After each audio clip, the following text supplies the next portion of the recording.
On this episode, I share with you the 3 things that you should absolutely look for when you're doing a final walkthrough on your home.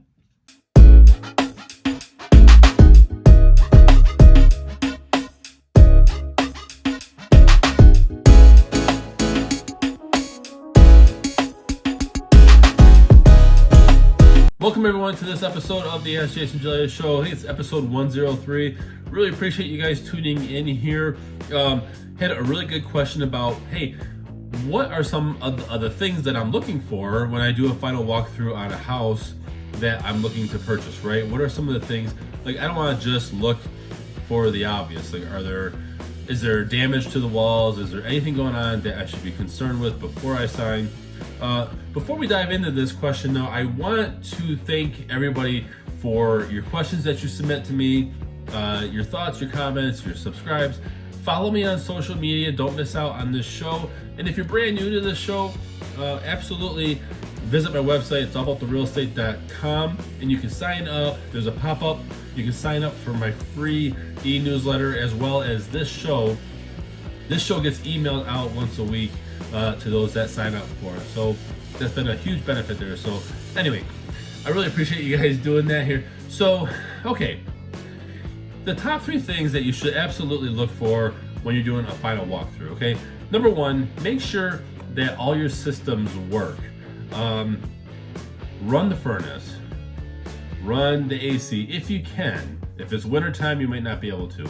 But look at the systems, make sure that things work. You can even run ceiling fans, whatever. Don't go crazy, because if they're still there, right? If the cellar's hanging out, which they shouldn't be, they should be gone, but just make sure that the systems work.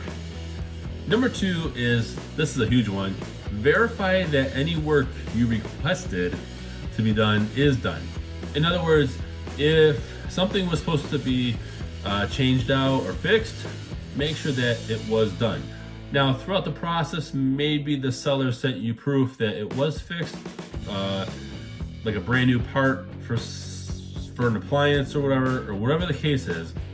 But you just want to make sure that you see it with your own eyes, which I recommend during the process you come back out and actually look at it.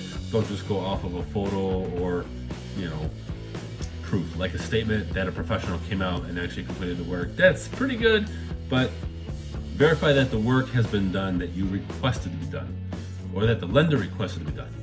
And number 3, while you're walking through, actually, this is more of a tip, but make a list of questions that you may have, right? Make sure you get the garage door openers. If you're getting keys at closing, make sure that they brought it.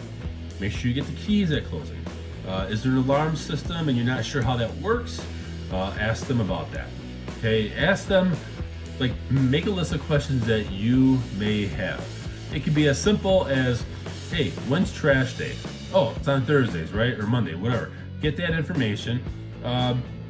If the dumpsters are there, hey, the dumpsters are staying, right? Because technically they should stay with the house, but every city is different. So just make a list of questions that you may have, so that when you're at closing and you're sitting there waiting to have everything finalized, then you can ask these questions, because the seller should be right. In most cases, the seller is in the same room as you. So that's the top 3 things that you should really be aware of, should really look at. So that actually concludes this episode of the AskJasonGelios show. Again, follow me on social media. If you're following me up on YouTube, be sure to hit subscribe and hit the bell so you don't miss out. I do videos in between this weekly show. So I really appreciate you guys watching. My website, it's allabouttherealestate.com. Hope you guys have a great week.